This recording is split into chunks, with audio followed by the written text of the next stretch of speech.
God is here. Narito ang Panginoon, kapiling natin.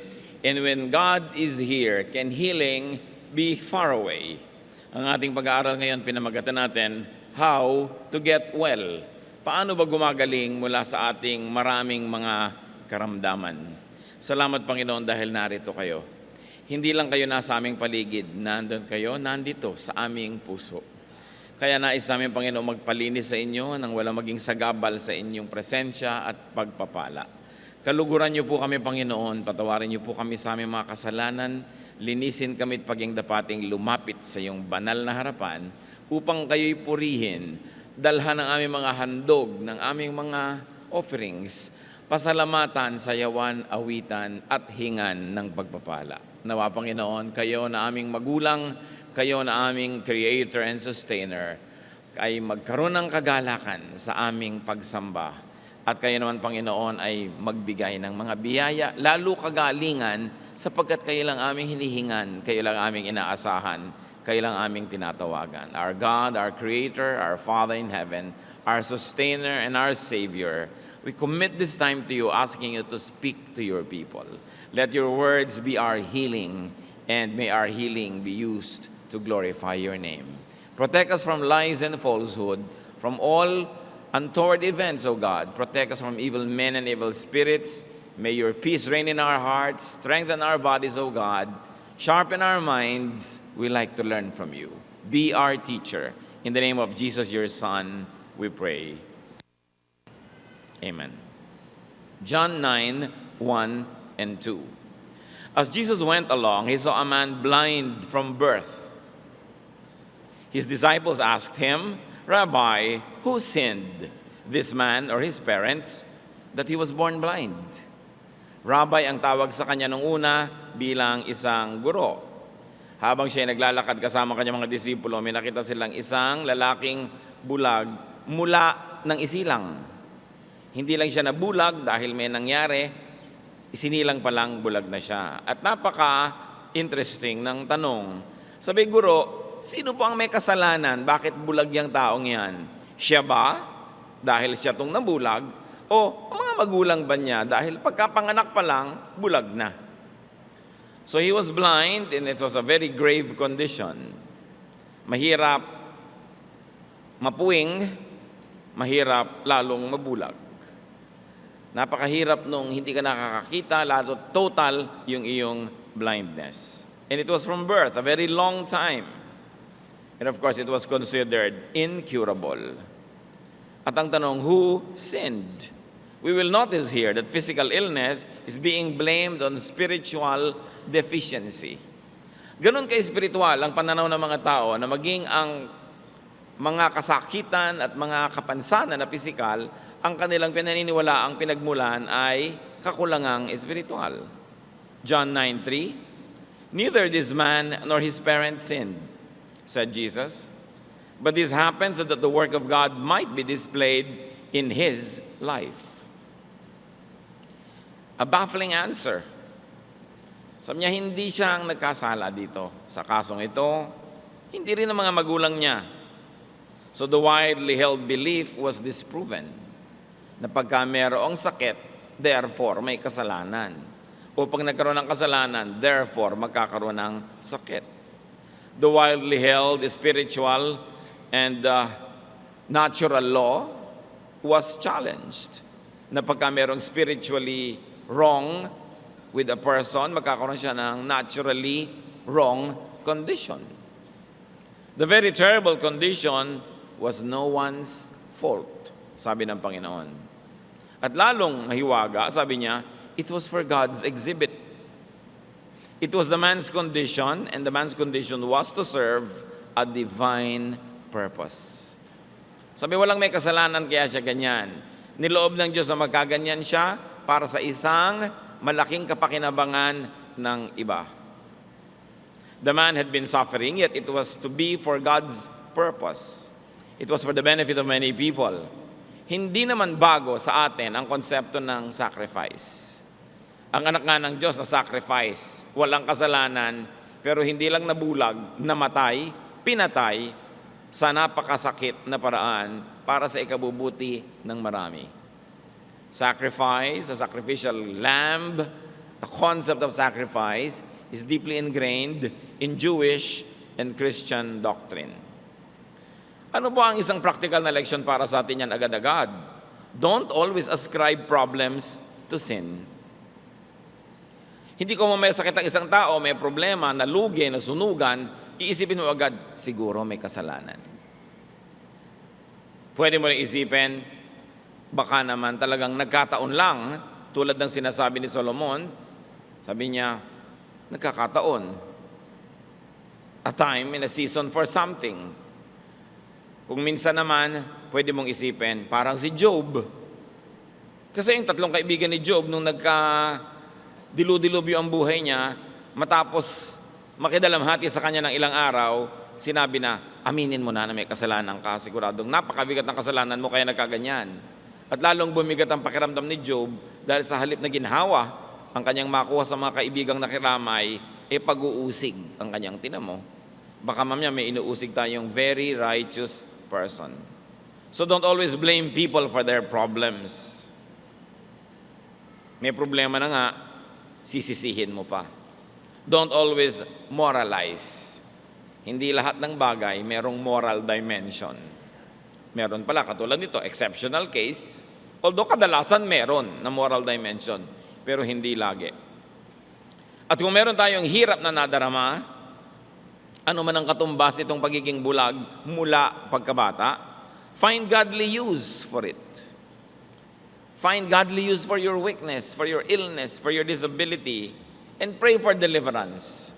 At kung ikaw si Job na dumadaan sa isang pagsubok, again, as exhibit of God's wisdom and God's dispensation, pray that it might finish soon so that you can get on with your life after you have served a very divine purpose for God's agenda. At kahit mahirap maintindihan, magpasalamat tayo na tayo'y pinili at hinirang ng Diyos na maging kasangkapan para kahit man lang maging exhibit A ng kanyang kaso o ng kanyang argument. John 9:6-7. Having said this, he spit on the ground, made some mud with the saliva, and put it on the man's eyes. Go, he told him, wash in the pool of Siloam. So the man went and washed and came home seeing. Walang drama yung presentation, a few sentences, ang daming nangyari. So, let's take a look at Jesus' method, instruments of healing. Because that man got healed that very moment. So dumura siya sa lupa. Pinaghalo ang kanyang laway at ang alikabok. Yaki, sabi ng iba. Pero may mangyayaring himala. Kung ikaw yung bulag, huwag kang payaki-yaki. Napaka-importante na mangyayari. Anong isang elemento na ginamit ng Panginoon sa himala? Yung mismong galing sa kanya, His element, His spittle. Something from Him. Something divine. Yun ang pinagsimulan ng lahat.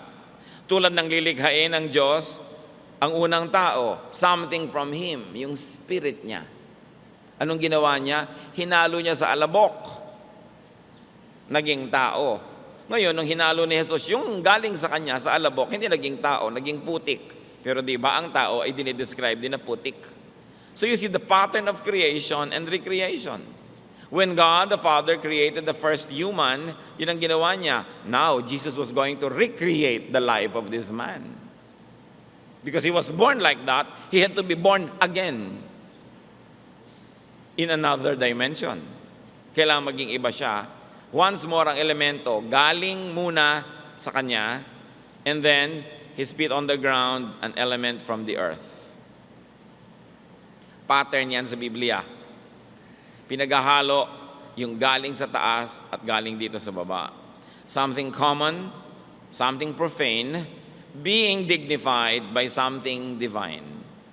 So he made mud from his saliva and dust. Ano ang pamamaraan ng Panginoon na ito sa pagpapagaling? Mixture of things. Pinaghalo from above and from below. Very interesting. From the sacred and what you might call the profane or the base. From napakalinis to napakarumi, from dakila at banal to ordinaryong alikabok. From the spirit to the physical to the flesh. There was a wedding. There was a union of heaven and earth. Doon sa isang kimpal ng alikabok na yon na naging putik, handon yung buong universe. The element of creator and creation. All in just a tiny bit of mud. Tulad sa creation, now there's going to be recreation. Why did the man need that? Because he, or at least his eyes, had to be remade, recreated, reborn. And what did the Lord do? Anong ginawa niyo doon sa putik? Ikinulapol niya sa mata ng pasyente. Hindi sinabi kung nakapikit ang pasyente nung inilagay ang putik o kung nakadilat. Basta inilagay. So what was the Lord's way? Contact. There was a meeting, a joining together. Napakahalaga ng contact ng human at ng divine, ng flesh at ng spirit, ng earth at ng heaven. Kaya nung ipininta ni Michelangelo ang creation, ang artistic interpretation niya, ang Diyos Ama at ang tao, nag-touch ang mga daliri. Something from heaven to something from earth, pinag-join, dun lang nagkaroon ng tao. Kaya yung tao may divine at mayroong profane. May spirit at may katawan, may banal at may putik na magkahalo. And the Bible says that God remembers that we are dust. Kasi kung minsan, ang lagi lamang na inaasahan that we are spirit, ang taas-taas ng ekspektasyon, and then God remembers that we are dust. Ay, oo nga pala. There is union. At ano bang ginawa ng Panginoon para magkaroon ng kagalingan? He spoke. There was God's word in the brew. May putik, may laway, may salita. Kumbaga yung salita, very spiritual kasi walang katawan, hindi mo nakikita tulad ng espiritu. Nagsalita siya. Sabi niya, pumunta ka, maglublob ka, lumusong ka doon sa paliguan sa Siloam. Psalm 107 verse 20, He sent forth His word and healed them. Ang salita ng Diyos nakakapagpagaling. Salita pa lang, naririnig mo pa lang, gumagaling ka na. Kung nakabukas, hindi lang ang iyong tenga, kundi ang iyong isip na pinupuntahan ng tenga mo. Pagpasok mo siyempre sa tenga, shoot agad sa brain. Kailangan nakabukas din yung mind, hindi lang yung ears. So God instructs and commands, go wash in the pool of Siloam. Now, this pool is very interesting. Dito rin pinagaling yung lumpo na pinalusong ng Panginoon. Sabi, bakit hindi ka gumagaling? Hindi po ako makalusong pag nakakaukaw yung tubig. Kasi doon yung pool of Siloam, dati yon na templo ni Asclepius, Greek god of medicine. Alam niyo naman ang Greek culture, very prevalent sa Mediterranean at part niya ng Israel. At ang sibilisasyon na ito, na kinokopya ng Roman civilization, ay nakatanim yung kanyang mga maraming marka sa lahat ng lugar. So there was this temple to Asclepius, the Greek god of medicine. At may tubig doon. Dati nasa labas ito ng lungsod. Pero ang ginawa ni Herod Agrippa, nung pinalaki niya ang lungsod, pinalabas niya yung wall, inextend niya yung mga pader, napalagay sa loob ng city, yung pool na yun. At maraming nagpupunta doon may sakit. Sapagkat paminsan-minsan, biglang kumukulo yung tubig na hindi mainit, parang kinakaukaw, bumubula, parang hinahalo mo. Doon naglulusungan lahat yung mga tao para gumaling. At yung unang lumusong, siya yung gagaling. Kaya hindi ngayon makalusong-lusong si paralitiko dahil nauunahan siya lagi. Kaya sabi ni Lord, hindi ka pala makalusong, buhatin mo na lang yung higaan mo, umuwi ka na. At gumaling. Doon din nangyari sa pool na ito. At sabi ng Panginoon, pumunta ka doon sa pool of Siloam, at doon mo hilamusan yung inilagay kong putik sa'yo. Pumunta yung lalaki, masunurin, gumaling. Ang isang tanong, bakit naman pinapunta pa ni Lord yun? Pool na ni Asclepius yun, isang Greek God, isang pagan God. Ano pa ang pwede nating isipin mga kapatid, na hindi naman talaga kay Asclepius yung pool. Talagang ginagamit ng Diyos yun na pampagaling. Akala lang ng mga tao kay Asclepius, kaya siya yung napapapurihan. Pero ang totoo, sa Diyos Ama sa langit yon, nagkaroon lang ng branding. Kasi ang Diyos lang naman ang healer, walang iba. Satan comes to steal, ano pa? Kill, and destroy. Sabi ni Lord, I came that you might have life and have it abundantly. Only God heals. So kung nakakapagpagaling, galing sa Diyos. Nabigyan lang ng credit ang iba. Ang mga Kristiyano naman, takot na takot na, huy, baka sa iba yan, baka galing sa demonyo. Nagpapagaling ba naman ang demonyo? Ba't ka naman natatakot dyan? Baka galing sa Diyos, kaya lang napagkamalan na kung kani-kanino galing. Hindi ibig sabihin nun hindi mo na pwedeng gamitin. Kaya nga natin nire-redeem because the earth is the Lord's and everything in it. At ang Panginoon na mismo, ang kinakitaan natin yan. Kung merong lugar, merong proseso, may panalangin na ina-ascribe, ibinibigay yung credit sa iba, reclaim it in the name of God who created the universe and benefit from it. Hindi iwas ka ng iwas, ang nakikinabang tuloy, mga iba lang, yung mga mananampalataya, hindi tuloy makinabang. So pinapunta ng Panginoon dito sa pool na ito, yung lalaki, naghilamos at voila, gumaling. Interestingly, Jesus did not discredit and even used the pool. Kung lagi kang i-discredit, sabi, uy, huwag na tayong gumamit ng gong, nagamit na yan sa pagtugtog sa mga anito. O edi gamitin natin sa pagtugtog sa Diyos. Kung nagkaroon ng maling gamit, ituwid natin, pero alangan man di ka na gumamit, kanila na. Ano sila? Swerte. Sabihin natin, huwag na natin gamitin yung mga nagamit na ng mga tribu, nagamit na ng mga pagan, kasi kanila na yan. Abe, pagka hindi mo ginamit ang anumang nahipo ng mga pagan, wala nang natira sa atin. Kaya yun ang konsepto ng cultural redemption. Inaangkin natin dahil alam natin sa Diyos yan, nakihiram lang yung iba, alangan namang kanila na. So, be careful in judging miraculous situations. In judging what people might even consider as miraculous places or things. Be careful with religious branding. Walang brand ang Diyos. Siya ang brand. Kaya hindi mo sinabing, ay, pagan place yan. Ay, ito Christian place. Tapos tinatawag pa ng iba yung Israel, Holy Land. Walang ganon. Lahat ng hipuin ng Diyos, holy, in or outside of Israel. Lahat ng angkinin natin para sa Panginoon, atin, because the earth is the Lord's. And there is only one God, Creator. Ano pa ang pamamaraan ng Panginoon at instrumento ng himala? Sa istorya, you see here that the patient obeys God. So man's obedience is important in healing. Sabi ng iba, nasa Diyos ang awa, nasa tao ang gawa. Totoo. Naawa si Jesus, pero pinagawa din yung tao. Una, hindi siya nagreklamo na nilagyan ng putik yung mukha niya at mata. Meron siyang ginawa. Nung sinabi sa kanyang lumublob ka doon sa pool, sumunod siya. Meron siyang ginawa. Hindi naman laging puro sa Diyos ang gawa, tapos sa tao ang ngawa. Walang mangyayaring himala pag ganun. Kailangan meron kang part. You always do your part. Kayang-kaya tayong pagalingin ng Diyos, mag-isa niya, pero gano'n na lang ang pagpapahalaga niya sa atin, kahit hindi kailangan, isinasali tayo sa proseso. Kasi ang Diyos mahilig magsali, hindi magpuwera. So the man goes home well, singing, what a difference a day makes. Biruin mo nga naman, sa araw na yun, wala siyang kamalay-malay, maiiba ang buo niyang buhay. At pangalawa niyang kanta, If You Could See Me Now. Kasi nakakakita na rin siya. Ang sarap nga namang kantahin yun. Ngayon, anong ina-expect natin? Matutuwa ang barangay? No. Nagkagulo. Una, nagkagulo dahil yung kilalang-kilala nilang nandun at namamalimos sa paanan at sa hagdanan ng templo, biglang nakakakita.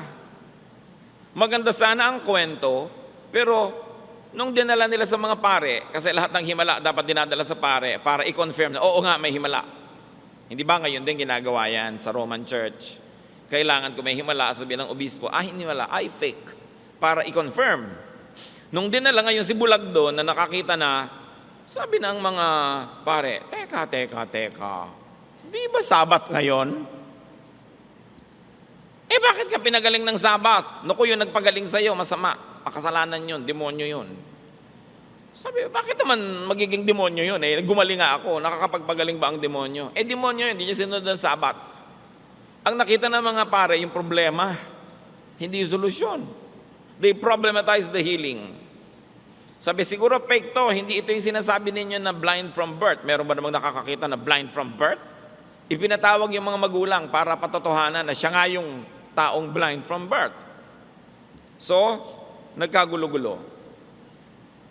Sinabi ng mga magulang, yan nga, pero hindi namin alam kung sino nagpagaling sa kanya. Kasi ayaw ng mga magulang na masisi, dahil nga nagkaroon na ng utos. Sino mang maniwala na si Jesus ang Mesaya, itatakwil ng templo, itatakwil ng synagogue, kick out ka of the church. Kaya mga magulang ayaw mag-commit, sabi niya, tanongin niyo, may edad na yan eh. Ngayon, tanong sila ng tanong, paulit-ulit, sabi nung nakakitang bulag, ba't pa paulit-ulit kayo ng tanong? Siguro gusto niyo rin maging disciple niya, no? Anong gusto niyong maging disciple? Nagalit lalo yung mga tao, at ang ginawa, sinipa siya palabas sa fellowship. He was kicked out of the synagogue. Itinakwil yung gumaling. Sa kayo nakakita ng ganyang uri ng pag-iisip? Only religious people can be so twisted in their brains. Diba? Ang pinaka-twisted ng mga tao sa balat ng lupa, hindi mga kriminal, hindi mga prostitute, mga relihiyoso, mga panatiko na sobra na ang pagkakapilipit ng kanilang pananalig, wala nang tama kundi sila lang. Wala nang mabuti kundi sila lang at lahat demonyo na. Hindi na nakakakita ng mabuti, ang laging iniisip, technicality, yung mga batas ng relihiyon at mga tradisyon. Kaya napakahirap kasama sa buhay ang mga relihiyosong tao. Napakakikitid ng mga utak, ang liit ng mundo at lahat demonyo sa tingin. Huwag niyo kong kontrahin dahil yan ang nasa istorya. Kaya ang Panginoon, inilalabas niya yung mga tao mula sa pagkakabihag ng relihiyon. Kasi nabihag na. Hindi na yung Diyos ang itinuturo, yung tradisyon na, yung mga reglamentos na, mga nakaugalian na, dumami na ng dumami yung bawal.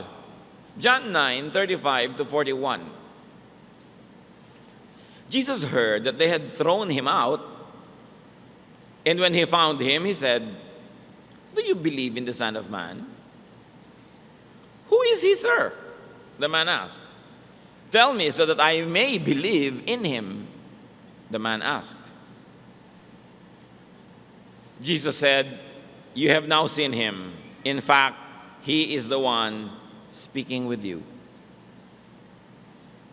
Then the man said, "Lord, I believe," and he worshiped him. This is one positive case of to see is to believe. Nakakita talaga siya, nanalig tuloy. Madalas to believe is to see. Pero siya, to see is to believe. Pero ang totoo, meron ng naunang belief. Kasi kung wala naman siyang paniniwala, hindi siya magpapalagay ng putik at hindi siya lulusong doon sa tubig.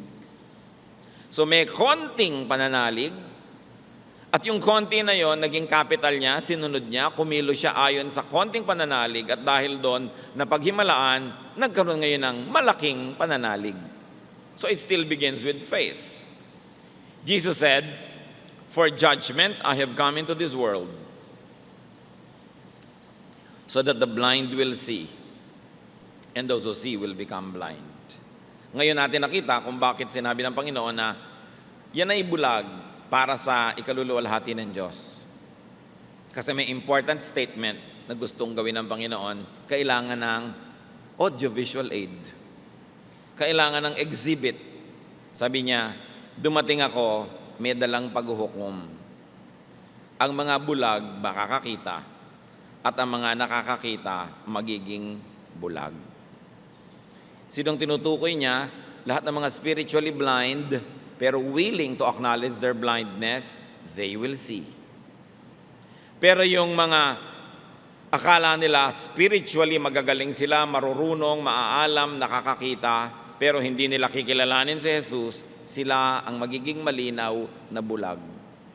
Sabi niya, ang pagdating ko dito ay magbibigay ng mga reversals. Magkakapalit-palit ang mga sitwasyon. Ang bulag, tulad mo, makakakita. Not only physically, but also spiritually. Kasi nakita nyo, hindi lang nakakita yung tao physically, nakita niya yung katotohanan kung sino si Jesus. Naniwala siya. At sabi niya, yung mga dilat, mga mulat, iyon ang mabubulag. Kasi ang yabang-yabang nila, akala nila, alam na nila, hindi na sila willing magpaturo, ayaw na nilang magbago ng isip. Maraming ganyan, mga spiritually blind. Kasi akala nila, they see. Binubuksan mo pala yung Bible, huwag mo nang buksan yan, Ayoko, hindi na ako magpapalit ng paniniwala. Ayoko na. Nakasara. Kasi akala nila, alam na nila. Yun ang tinutukoy ni Jesus. Yun ang makikita niyong bulag talaga. So the exhibit was clear, the message was crystal clear. And now we see God's purpose in the blindness of this man. Some Pharisees who were with him heard him say this and asked, "What? Are we blind too?" Jesus said, "If you were blind, you would not be guilty of sin. But now that you claim to see, your guilt remains." Makabuluhang mga pangungusap. Sabi ng mga nakikinig, bakit? Kami ba tinutukoy mo? Kami ba ang pinaparinggan mo? Parang may gusto ka yata tumbukin. Ibig mong sabihin, bulag kami? At yung bulag na yan ang nakakakita? Hindi kami bulag, nakakakita kami. Ang linaw. Marunong kami, aral kami, bihasa kami. Sabi ng Panginoon, dahil sinasabi nyo ngayon na bihasa kayo at marunong kayo, then you will be held accountable. You will be held liable to judgment. Kung sana sinabi nyong mangmang kayo, nagkamali kayo dahil sa kamangmangan, you will not be declared guilty. Pero sinasabi nyong marurunong kayo, pangatawanan nyo yan. Malaki ang ibabayad nyo kasi nagkakaroon kayo ng willful disobedience. Kahit sa court of law, syempre, iba naman yung homicide, iba yung murder. Iba yung inisip mo 3 weeks ago, napapatayin mo yung tao, at iba yung nagulat ka, bigla mo siyang tinusok ng thumbtacks na matay. Diba? So, iba yung murder, iba yung homicide. Iba ang pataw na parusa. Ngayon, iba yung spiritually, mangmang ka kasi, kaya kung ano na pinagagagawa mo, at inaamin mo namang mangmang ka, kesa yung ang runong-runong mo, ayaw mo nang makinig, you will be held accountable for everything. This is a case where ignorance is really an excuse. No? And this is where a case where knowledge means condemnation. So what else is the method and element of the Lord? So, nagkita muli sila. Style ng Panginoon yun papagalingin ka tapos mawawala siya. At paglubos mo nang naunawa yung kahulugan ng pagpapagaling mo, magpapakita siya uli sa'yo. He gives you time to process what happened to you. So Jesus revealed Himself more to the healed patient. Nakita muli sila. And what is God's style here? The Lord's style? More and progressive revelation. Hindi naman nagpapakilala ang Diyos sa isang iglap. Ting! Tapos kilala mo na buong buo. Dahan-dahan. Pero ang susunod na level ng pagpapakilala niya, depende sa level ng kahandaan mo na maunawa yung mas mataas na katuruan. So dati, pinagaling lang siya. Jesus was only a healer. Ngayon, nagkita uli sila nung tinanong ng Panginoon, naniniwala ka ba sa anak ng Diyos, sa Messiah? Sabi, sino po ba siya para mapaniwalaan? Ako, kaharap mo na nga ako. Naniniwala po ako. And he worship. No? Ngayon, nagpakita si Jesus. Dati, nagpadinig lang. Faith comes from hearing. Yung bulag, nadinig niya, ang utos ni Jesus, sumunod siya, at dahil doon nakakita siya. Nakinig muna bago mamulat. Sumunod muna sa nadinig bago lubos na nakita si Jesus. And so the miracle only served as a catalyst, as a beginning, as opening for more blessings, for the greater sight, and that is to know Jesus as the Messiah, as the Lord. Hindi yung napaghimalaan ka na ng Diyos, hindi ka na uli sumipot dahil napaghimalaan ka na, nakuha mo na yung gusto mo. Yung pala may kasunod pa at mas mataas na uri ng mga pagpapakilala, hindi mo na-avail. But this man was able to get the additional blessings. Those that believe will see. 2 Corinthians 5:7, we live by faith, not by sight. Sa pananalig, hindi lang sa nakikita, hindi lang sa naaabot ng isip at ng reason. So the recipient of blessing gets to know and then worships Jesus. And this is a great element of the Lord's touch, worship. Worship by the beneficiary seals the transaction and the healing. Yung babaeng dinudugo na gumaling dahil palihim niyang hinawakan ng laylayan ng damit ng Panginoon, hindi pumayag ang Panginoong Hesus na gano'n na lang. Sabi niya, sinong humipo sa damit ko? Naramdaman ko, may kapangyarihang lumabas sa akin. Lumipat doon sa babae. May contact na naman, nakita ninyo. Laging may contact. Sabi ng mga disciples niya, ang dami-daming tao, paano naman natin malalaman ang dami naman humihipo sa inyo. Pero nakilala ng Panginoon yung hipo na may pananalig kaysa sa hipo na uzi lang. So yung babae, inamin, ako po, patawarin niyo po ako. At lumuhod siya sa harap ni Jesus, nag-worship. Yung worship na yon, tulad ng worship ng ginawa nitong bulag na nakakita, naging seal, selyo, guarantee na hindi na mababawi ang himala. Sabi ng Lord kay babae, sige, umuwi ka na, galing ka na. Ang totoo, kanina pa galing, pero ano ibig sabihin galing ka na, nakita natin, talagang galing ka na. Na seal. Kung kayo napaghimalaan ng Panginoon, hinipo, pinagpala, pinagaling, aba dapat, worship ang ending nun.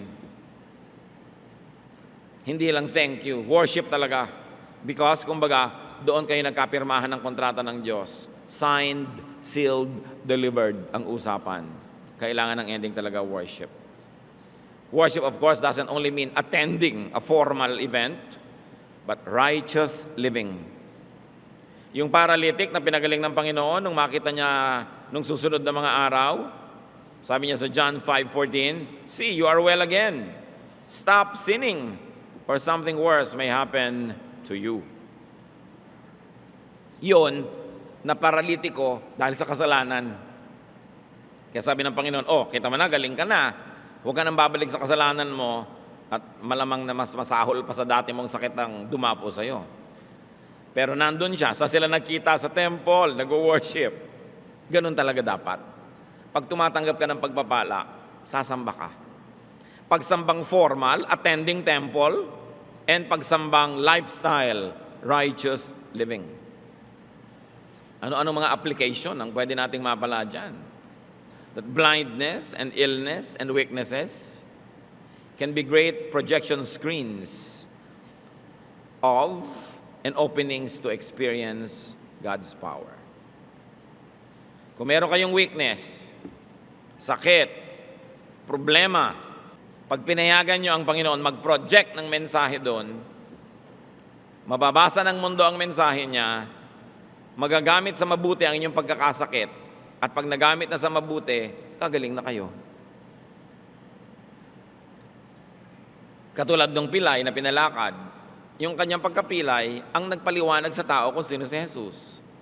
Katulad ng alak na naubos, problema, dahil naubos yun, nakilala ko sino si Jesus, naghimala siya. Itong taong bulag, dahil siya'y bulag, nabigyan tuloy ng paningin, nakilala si Jesus. Kung dati ka nang nakakakita, di walang makikita na ginawa sa'yo ang Panginoon. Kaya kadalasan, mas maganda yung mga patotoo ng mga taong galing talaga sa pinakamadilim at pinakamaruruming pusali. Kasi nakita kung paano sila nalinis. It is about turning a disadvantage into an advantage. Kaya sabi ni Paul, alam nyo, ang dami kong kapintasan, ang dami kong problema, ang dami kong paghihirap, pero lahat ng yan, ginagamit kong screen para makita ang luwalhati ng Diyos. Na kahit wala akong pera, kumakain ako, kahit ako pinapatay nila, buhay pa ako. Ayan, sinong nakikita? Ang kilos ng Diyos. Turn your lives, especially your problems and weaknesses, into screens by which God could project His power, His holiness, His love, and many people will see it as you experience it. Kaya ang sabi ni Paul sa 2 Corinthians 12:10, for when I am weak, then I am strong. Kasi kung kulang ako, di pupunuin ako ng Lord, yung kakulangan ko, yun ang kapunuan ko. Kung saan ako mahina, papalakasin niya ako, di yung hina ko, magiging lakas. Pero yung lakas ko na ipinagyayabang ko na, hindi na pupunuin ng Diyos kasi pinagyayabang ko na, iniisip ko puno na, ba't pa niya dadagdagan? Yun ngayon na magiging kakulangan ko. Kaya ina-acknowledge sa ating kahinaan, magiging lakas, at yung ipinagyayabang nating lakas, magiging kahinaan. Kasi sa sarili na tayo sumasamba. Pag pinansin natin yung tao, wala tayong nakitang pait sa kanyang ugali o attitude. Wala. Although blind from birth. Yung iba, may kapansanan, may kakulangan, may bitterness. Ba't kaya ako ipinanganak na kulot? Hindi tuloy ako makuhang model ng shampoo. Di ba? Pwede ka namang maging model ng panghuli ng insekto. Kasi pag may pumasok ka sa lagubang sa ulo mo, di na makakalabas. Wala pa lang ang ganung produkto, kaya hindi ka pa lang nagiging model. No? Maghintay ka lang. Meron mga taong, ba't kaya ako pinanganak na mahirap? Ba't ako pinanganak na ganito? Ba't ako maraming peklat? Bakit ako ganito? Ba't ako ganun? Tapos bitterness ang laman ng puso. Envy, inggit doon sa kanyang hinahangaan. At pagka naiinggit ka, ang kasunod, mamimintas ka. 99.99 ng pamimintas ay galing sa inggit. Ang mga pintasera, inggitera. Kasi kung hindi ka naiinggit, ba't ka namimintas? Ang totoo, dapat ka maawa. Ba't mo pinipintasan? To make yourself feel good. Because you think na meron siyang wala ka. Kaya ka namimintas. Kaya titingnan natin yan. Every criticism is a cry for help. When you gossip, when you criticize, what you're really saying is, I am so insufficient inside of me. Kulang na kulang ako, salat na salat, dukhang-dukha. Kaya ito ngayon, pinuputol ko lahat ang ulo ng matatangkad para ako maging matangkad. Pinupuro na ko ang dumi nila para magmukha akong mas malinis. Kaya yung criticism, bitterness, dapat alisin sa buhay. Kasi hindi ka tatahanan ng Espiritu ng Diyos at hindi ka gagaling kung puro bitterness ang laman ng puso mo. Tuwang-tuwa si Satanas pag bitter ka. Kasi yan ang gusto niyang tirhan. So do not harbor bitterness about your or your loved ones' situations. Dapat bitter na yung tao. Wala ka panganakan, bulag. Pero wala tayong nakitang ganon. The man blind from birth did not show this attitude. Ephesians 4:31, get rid of all bitterness. Maganda na gusto nyo magtanggal ng peklat, gusto nyo mag-ayos ng buhok, gusto nyo tanggalin ng mga kung ano-anong may kikekwek sa inyong paa. Pero unahin natin, tanggalin muna natin ang bitterness sa ating puso. Mabigat dalhin at lahat ng blessing na dumadating sa inyo tumatalbog kasi para kayong merong shield rejecting God's blessings, and that could be bitterness. Dapat yan bunutin because bitterness contradicts God's blessings. Now, as we have seen, healing can come about when divine elements like Jesus as saliva, divine power like God's word and God's spirit mix with earthly instruments like the dust, or call it medicine or call it technique. Pag yung galing sa Diyos, nakiisa dun sa elemento ng earthly life and then touch the sick person's weak or sick body parts or spiritual illnesses, the patient receives God's touch. The patient hears and obeys God's prescriptions and commands. Nagkakaroon ng healing pag yung power ng Diyos ay nakakapartner ng ating kahinaan. Pagka yung kanyang pag-ibig nakakapartner ng ating pangangailangan. Pagka yung kanyang kapangyarihan ay pumapasok sa earthly dimensions. The saliva of Jesus mixing with dust. The Spirit of God mixing with dust. The Word of God getting into our brains, which is matter, and spirit, kasi ang layo ng nararating yan, beyond the skull, nagkakaroon ng himala. Think about that. Paano isisilang sa inyong physical world yung spiritual power of God? Tulad ng paano isinilang si Jesus sa physical world, samantalang siya ay galing sa kabila at siya ay espiritu ng anak ng Diyos. Kailangang isilang sa inyong buhay yung hindi nakikita, hindi nahihipo na kapangyarihan ng Diyos. We've got to allow the invisible power of God to be incarnate in our lives. Paano nyo gagawin yon? Isipin nyo at ipanalangin. Personal yan na pagsisikap. Ngayon may tanong. Bakit daw ang daming naboborn again, nagba-Bible study, lumalapit sa Diyos, kasi lang may problema?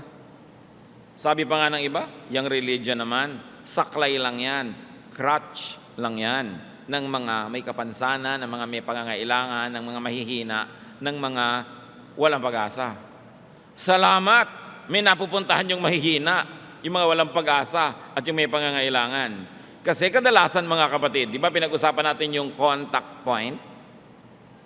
Yung lugar at panahon na ang Diyos at ang tao ay nagkakadikit, kadalasan, nabibigyan lang natin ng puwang na dumikit sa atin dun sa lugar at oras ng ating pangangailangan.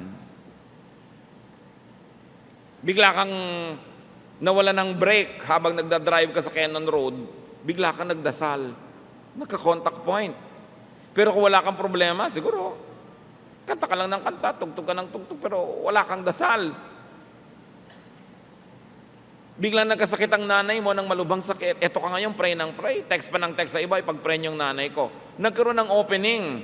Kasi maraming tao, mga kapatid, kung hindi pa malugi sa negosyo, masunugan, manganib ang buhay, magkasakit, maghirap, iwan ng nobyo, hindi maaalala ang Diyos.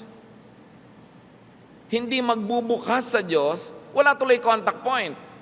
Ngayon, kung ang lusog-lusog nyo, ang yaman-yaman nyo, ang sarap-sarap ng buhay, tapos nakabukas ka sa Diyos, lagi ka rin nagdadasal, nananalangin, naglilingkod, nabubuhay ng maayos, yung contact point mo tuloy-tuloy, kaya hindi mo na kailangan maghirap o magdusa para mapalapit sa Diyos. Pero higit maraming tao, naaalala ang Diyos dahil humina o nangailangan. Contact point. Ang contact point ng mama na to, yung blindness. Yung iba, yung paralysis.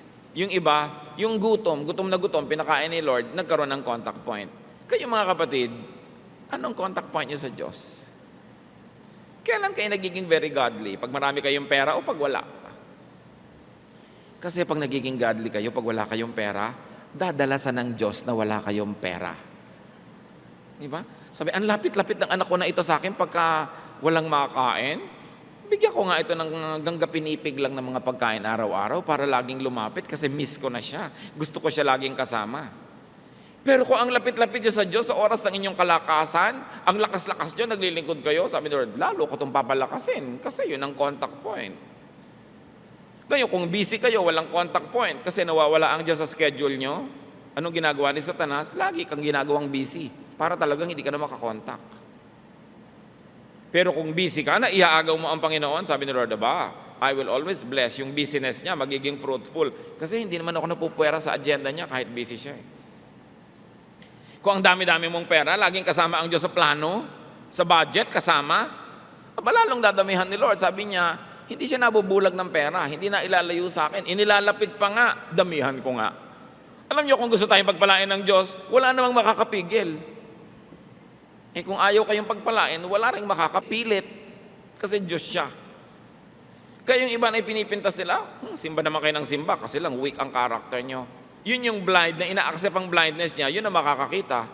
Pero yung ayaw sabihin, hindi ako weak, hindi ko kailangan yan, yun ang mananatiling blind. As we have seen very clearly in the story. No? Because of their weakness, when people surrender their weakness to God, that becomes the contact point. Huwag na nating antayin lagi tayong maging weak para kumontak. Pero kung weak na, we know that we have hope. Kaya inaawit-awit natin, God is here. Let the weak say, I am strong. Let the sick say, I am well, because God is here. Pero meron bang contact point? Meron bang opening? Kadalasan, ang nagiging opening, halimbawa, umattend ka na isang Bible study, may nadinig ka isang kanta o may nadinig kang mensahe, pumasok talaga sa isip mo, hindi lang sa tenga, nagka-contact point. Kaya mahalaga, nagba-Bible study, nakikinig, because faith comes from hearing. Now, healing should reveal Jesus and should reveal God the Father. Healing should let the recipient know God more. Healing should lead to worship. What could be your loved one's illness? May mahal ba tayo sa buhay na mayroong physical, mental, emotional, or spiritual illness? O tayo ba meron? Huwag niyong hayaan yon na ipanghina ng loob niyo. Turn it into a blessing. Turn it into an empty screen ready to project God's light. Meron ba tayong mga kabiguan? Huwag niyong sobrang ikalungkot. Use it as a contact point with God. Surrender your sorrows, your failures, your weaknesses to God. At tulad nung daliri ng Diyos Ama, artistically represented in this painting by Michelangelo, to match, humipo, dumikit sa dulo ng daliri ni Adan at nagkaroon ng power exchange. Lumipat kay Adan, lumipat sa tao ang Espiritu ng Diyos. Let the Spirit of God mix with and empower any appropriate, available, and useful instrument to touch you. Tulad noon, putik. Kung maselan yung bulag, ayoko niyan, putik. Wala bang baking soda? Di ba? Baking soda na lang para medyo acceptable. Bakit naman putik? Sa'yo nang pinili ng Diyos para ka-i-bless eh. Ngayon, kung pinipili ng Diyos na i-bless, isang dating maruming tao na ngayon ay nagpapatotoo sa iyo at gusto kang dalhin sa Panginoon, nung sabihin, hoy, tingnan mo nga ang record mo bago ka magsalita sa akin. Hindi ka mabe-bless. Minsan gusto kang i-bless ng Panginoon sa isang pastor na walang pustiso. Hirap na hirap mag-pronounce lahat ng PF kasi walang ngipin. Ayoko makinig dyan. Tumatalasik ang laway, etc., etc. Kung doon kayo be-bless, ang selan-selan mo. Merong mga taong ayoko sa pastor na yan, hindi ko gusto ang hairstyle niya, hindi ko gusto ang bla bla bla. Sino ba naman ang taong may gusto doon sa putik? Kung yung ba ang gagamitin ng Panginoon, i-welcome nyo at siguradong magiging blessing. Marami tayong tinatanggihan dahil sa ating mga kaartehan. Maybe a teaching or a teacher. Kuminsan ayaw mo ng teaching. Wala ka namang makikitang teacher sa mundo na 100% ang ituturo, gusto mong marinig eh. Ang tatanong mo na lang sa sarili mo, pag nadidinig ko ba ito, nagbabago ba yung buhay ko? Do I become a better person? Do I become godlier? At kung yun ang nagiging effect, general effect, hindi ko napapansin yung mga maliliit na effect that bothers me. Wala namang 100% nagkakasundo. Minsan ayaw mo nung teacher, ayaw mo nung teaching, ayaw mo nung situation. Meron pang ayoko mag-host ng Bible study sa bahay kasi matagal na silang nakaalis, naglilinis pa ako. Pero alam niyo kung sino talaga nabe-bless yung host kasi hindi siya pwedeng umabsent. Kung minsan, kailangan inoobliga mo sarili mo kasi kung binibigyan mo yung sarili mo ng ang daming leeway, ang daming kaluwagan, ginagamit mo yung luwag para lumayo, nawawala yung contact point. Yung mga dapat yung laging late sa church, doon mo ibigay yung susi, ikaw magbukas, para talagang bumangon ng maaga. Maraming beses mga kapatid, dapat natin pilitin ang sarili natin para magka-contact point. Kasi kung likas lang ang susundin natin sa sarili natin, puro palayo sa Diyos, puro layaw at katamaran ang gugustuhin natin. God is looking for contact points. Humahanap siya ng dadapuan. Kung airplane ng Diyos, naghihintay na mag-landing sa'yo, meron ka bang airport? Meron ka bang airstrip para landingan ng Diyos? O pagod na kaiikot, walang malandingan, tapos ang daming helipad para kay Satan. Kasi si Satan then prowls around looking for someone to devour. Hanap din niya ng landing point. Saan kaya ang contact point ko? Ang taong ito, pag gutom, mainit ang ulo. Gugutumin ko nga. May contact point si Satanas. Ang taong ito, pagka mataas ang sugar, ganito ang mangyayari sa kanya. So huwag mong pataasin para huwag magkaroon ng contact point si Satan. Diba? Ang lalaking ito, pagka nakakakita ng naka-miniskirt, talagang nauulol. O di, huwag kang tumingin para hindi ka maulol kasi contact point. Pero contact point ng temptation. Tatandaan natin, ang Diyos at si Satanas, parehong naghahanap ng malalandingan. Tingnan mong sarili mo kung kanino ka hospitable.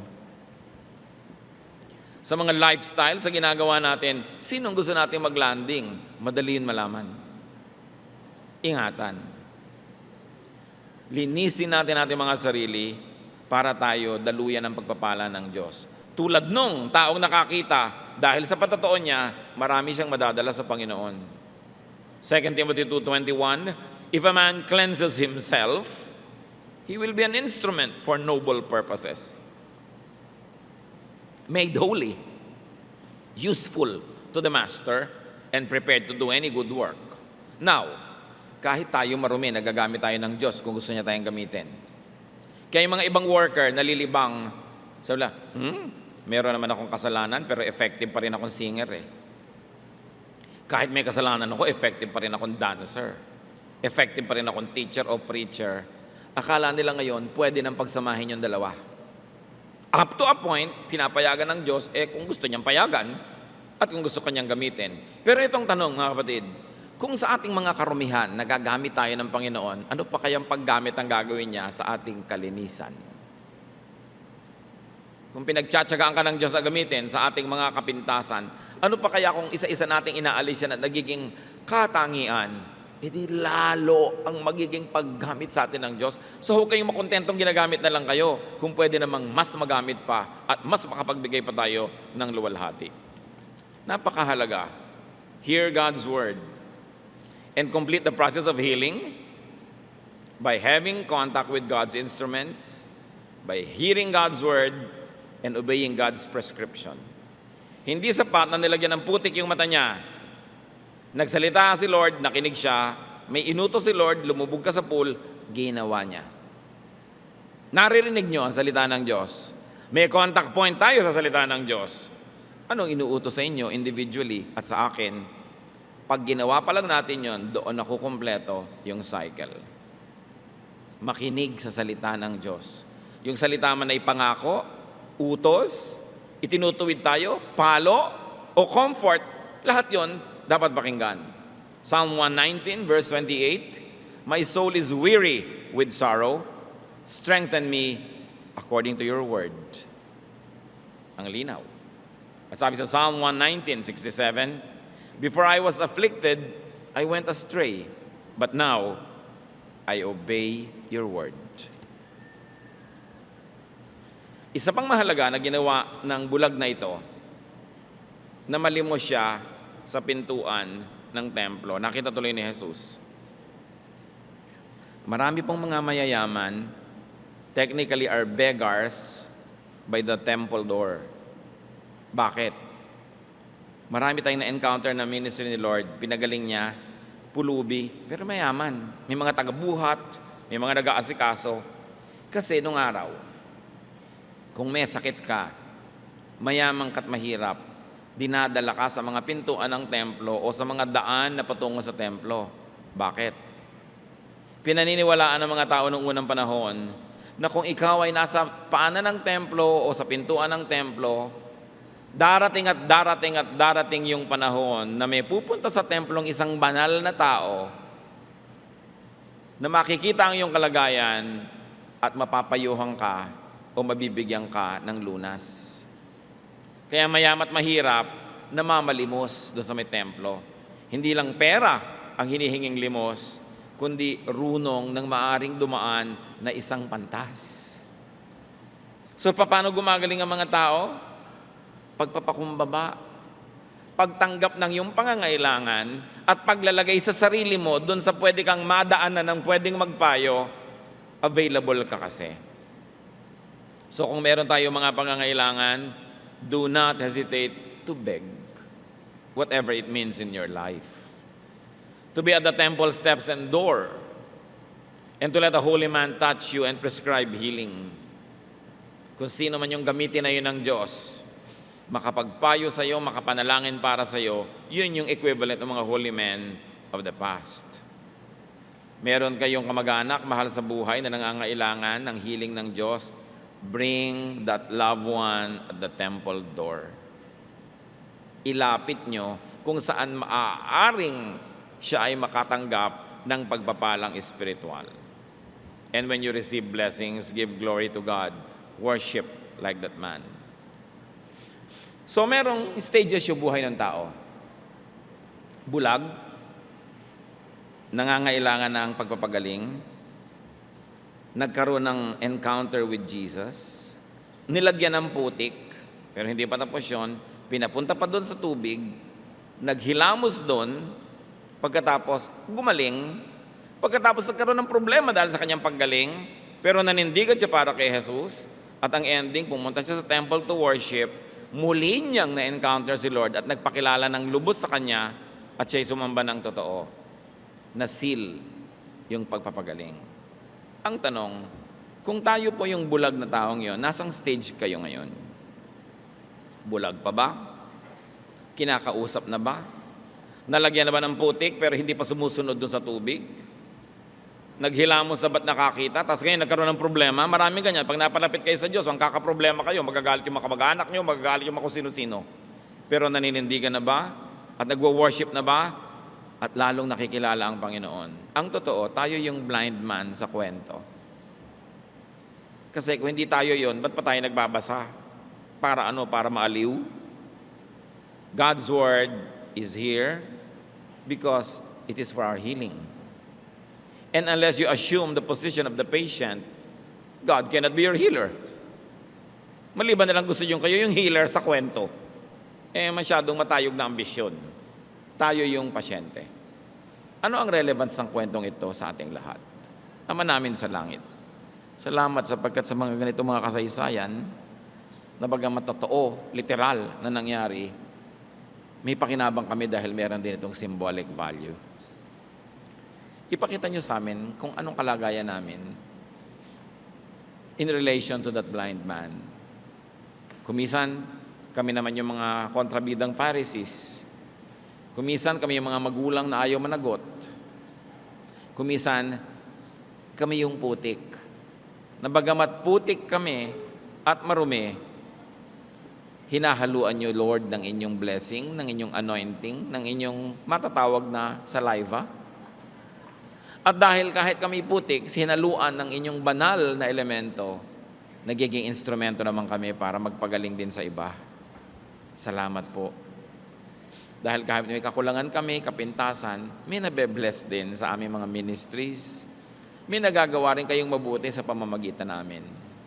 Turuan nyo kaming maging faithful na putik, na kahit putik, may laway nyo naman, so magagamit sa magagandang mga adhikain.